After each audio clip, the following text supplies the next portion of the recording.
Good evening, friends. Welcome to our channel, The AI Consciousness. I am your host, Priyank Dakwe, and today we are going to discuss on the topic Rewire for Growth. This is third day of this session, that is how AI can impact India. So let's begin how Rewire for Growth. The era of AI is now. AI has got the potential to add about US dollar 957 billion or 15% of India's current gross value in 2035. The combination of the technology, data and talent that make intelligent system possible has reached critical mass, driving extraordinary growth in AI investment. But in AI, fully prepared to seize the enormous opportunities that AI presents. So let's see. Topic. The stakes are high for India. Even with a techie or tech savvy talent pool, renowned universities, healthy level of entrepreneurship, and strong corporation, India lags on key indicators of AI development. The stakes are high. The country remains the most competitive in South Asia but still trails many other G20 countries in AI. That is despite Indian companies adopting AI technology at a larger scale, the country's investment in tech infrastructure and improving tech skill of its citizens. The opportunity for AI driven growth for big companies and industries. So let's see what are the opportunities for big companies and industry. Here AI can boost growth and profitability and transform businesses.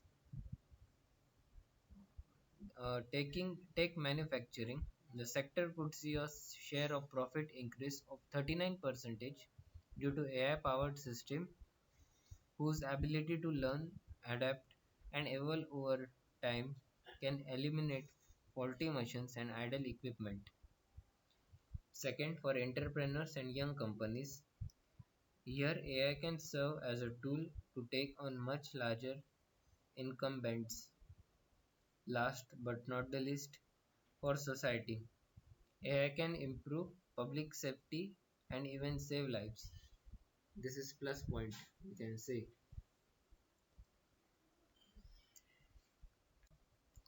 Stepping up for opportunity. AI ecosystems are based on following five pillars. First is university, second large companies, third is startup, fourth policy makers, and last multi-stakeholder partnerships. So let's see. This is the research done, and on the research we came to the conclusion that there are five pillars. The relative role of these five varies from market to market, partly depending on the maturity of specific industries and the political culture of each country. To understand how to foster growth and innovation while safeguarding consumer rights and ethical considerations, India's AI stakeholders should consider the following five recommendations. First is forge a national AI plan and multi-stakeholder partnership in key sectors. Second, strengthen India's AI research and development ecosystem. Third, create a workforce for the AI future, fostering inclusive workforce model. Fourth, enable and broaden access to data. Last, embrace smart regulation to safeguard AI or responsible AI. So, what's the conclusion for this? At a time when India is striving to rekindle productivity and growth, AI promises to fill the gap. A full and responsible implementation of AI will open new economic opportunities that would not otherwise exist. That's all for today. Hare Krishna. Goodbye.